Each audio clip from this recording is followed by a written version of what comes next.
ओम शांति। सारे ईश्वरी परिवार को आप सभी यहाँ पर एकत्रित हुए हैं,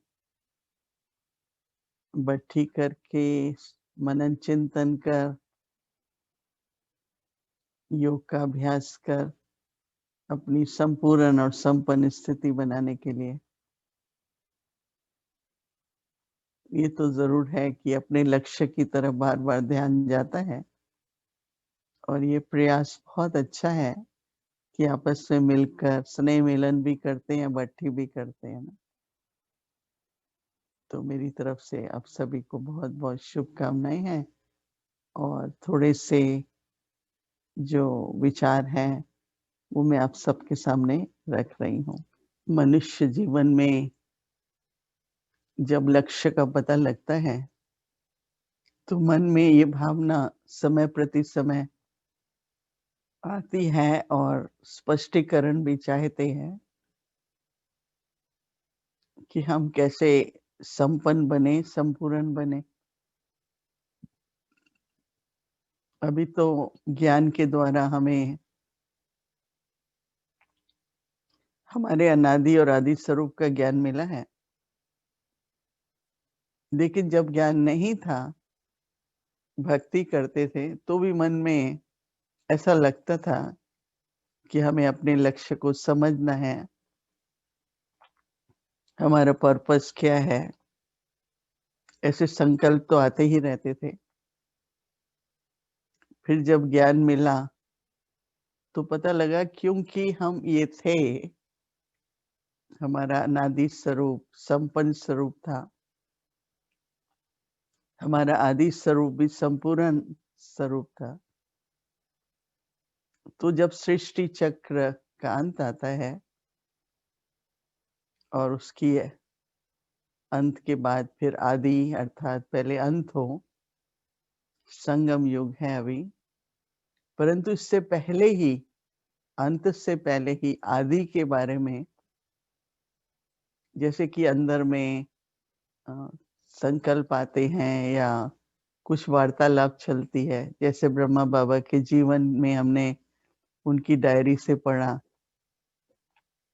कि उनको 3-4 साल पहले ही मन के अंदर कि मन संयम में हो, जीवन हर प्रकार से पुण्य कर्म और सफल हो, तो ये संकल्प उनके मन में आते थे।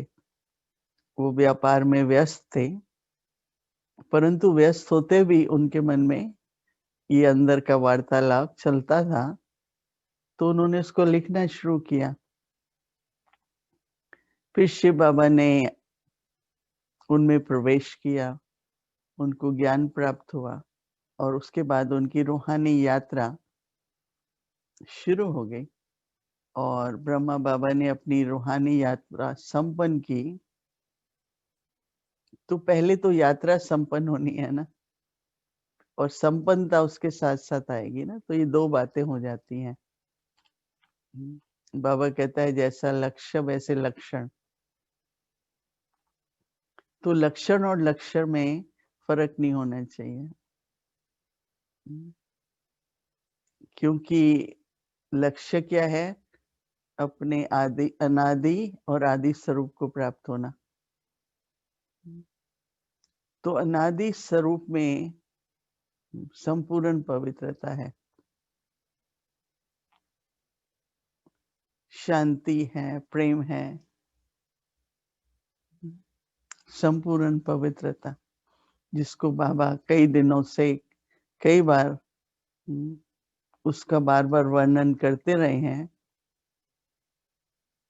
कि मनसा की भी पवित्रता हो, वाणी की भी हो, वृत्ति की भी हो, दृष्टि की भी हो, कर्म, व्यवहार, संबंध, संपर्क,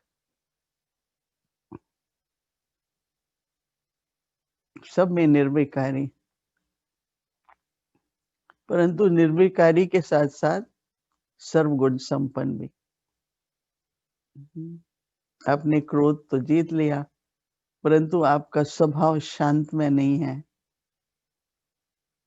आपका बोल शांति का नहीं है। तो एक होता है नेगेटिव खत्म करना और दूसरा होता है जो श्रेष्ठ है उसको जीवन में धारण करना। वर्तमान समय पर अपने को संपन्न बनाने के लिए ये अटेंशन ज़रूरी है, कि व्यर्थ समाप्त हो, परंतु समर्थ सफल होता रहे।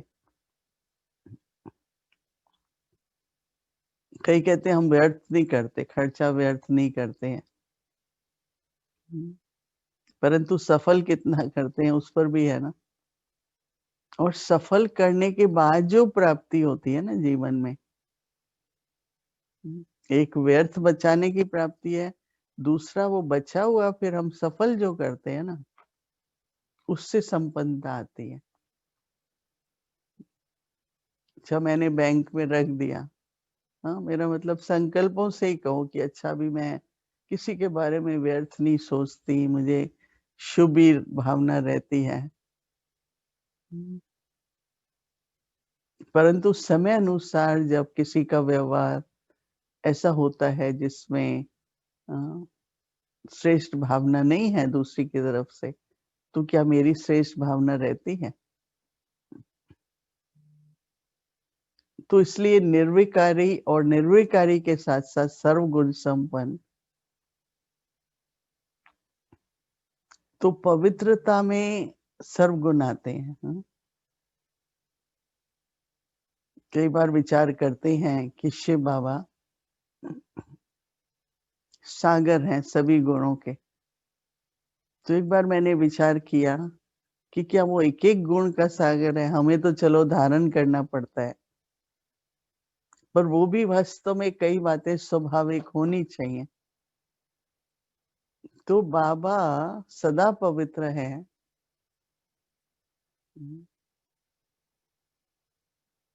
ज्ञान के सागर पतित पावन दाता हैं, तो उनमें शांति, सुख, प्रेम सब कुछ आ जाता है नहीं? तो ऐसे ही हमारे जीवन में भी जितनी-जितनी पवित्रता होती है, मन शांत रहता है ना। अशांति का कारण ही कोई अपवित्रता है। किसी ऐसे संस्कार अंदर रहा हुआ है, चाहे बाहर से परिस्थिति आएगी। आज हमारे पूर्वज आत्माएँ हैं, ब्रह्मा बाबा हैं। तो बहुत ही परिस्थिति आती थी बाबा के सामने तो। परंतु बाबा शांत चित्त, प्रेम स्वरूप, हर्षित, क्योंकि अंदर में पवित्रता थी ना पूरी तरह से। तो हम लोग इस बात पर अटेंशन दे के देखें कि जब हम निर्विकारी हैं अर्थात पवित्र हैं, तो कैसे गुण इमर्ज होते हैं। अनादि स्वरूप से आदि स्वरूप इमर्ज हो। तो अनादि स्वरूप की स्मृति पवित्रता, पहला गुण पवित्रता है। और जिसमें भी 5 विकार चलो नहीं दिखाई देते हैं, परंतु कोई न प्रकार का सूक्ष्म जो देहभान है, जिसमें मैं और मेरा, मैंने किया। फिर कई बार होता है कि देखो मेरे को बाबा ने निमित्त बनाया, तो नम्रता आती है ना इसमें, अहंकार की तो बात नहीं है। पर किसको उसका भी थोड़ा सूक्ष्म में ईगो हो जाता है कि देखो मुझे बाबा ने निमित्त बनाया, तो हम उसका क्रेडिट ले लेते हैं ना एक तरह से।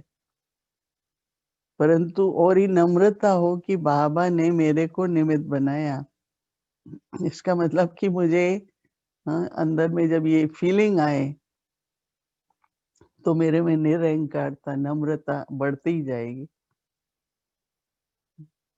इस बार बाबा ने उदाहरण दिया ना, बाबा ने कहा आप लोग कहते हो कि पेड़ होता है जब बहुत फल होते हैं तो झुक जाता है।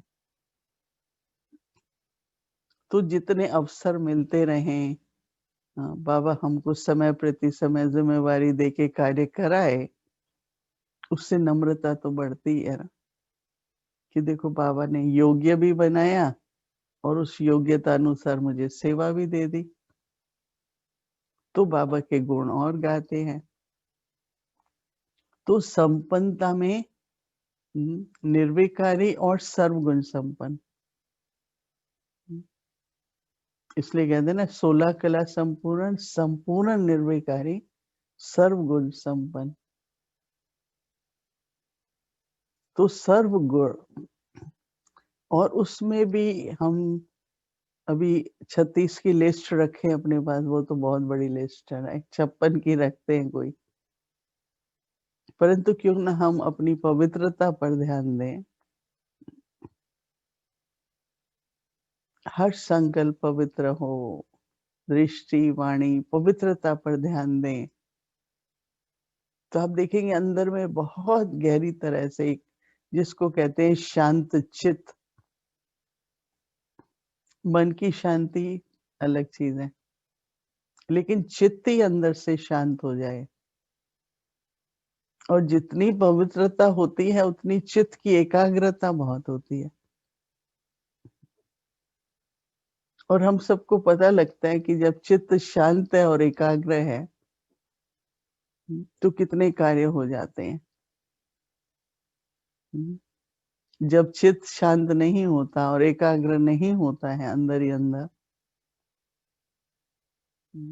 तो मालूम भी नहीं पड़ता है। हाँ, वो कहाँ कहाँ संकल्प घूम फिर के आ जाता है, राइट? मन की भटकना, बुद्धि की भटकना, ये सब किस कोई अपवित्रता देहभान की। तो देहभान और देह अभिमान बहुत सूक्ष्म है, और हर संस्कार अपना और दूसरों का देहभान और देह अभिमान से ही संबंधित है।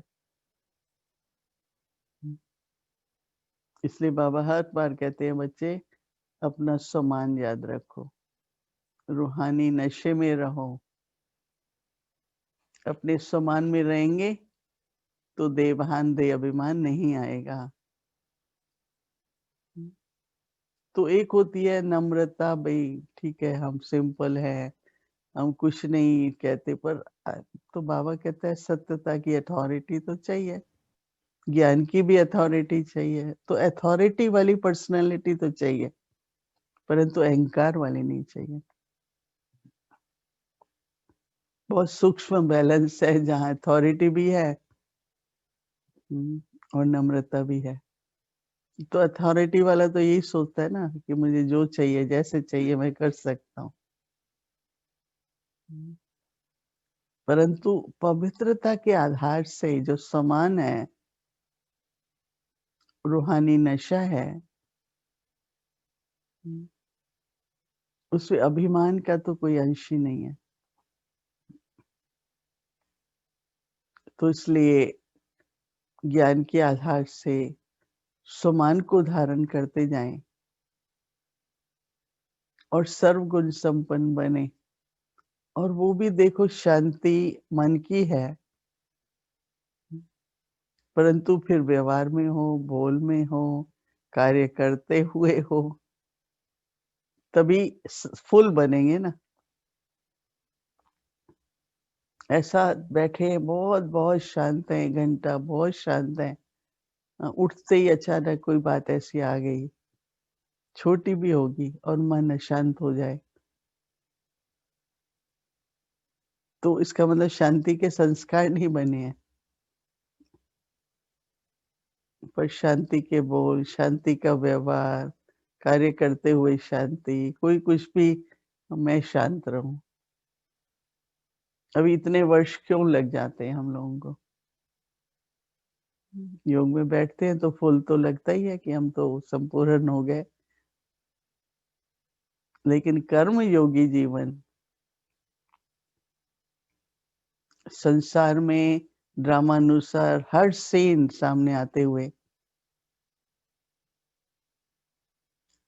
अनेक प्रकार की आत्माओं के हर प्रकार के व्यवहार संबंध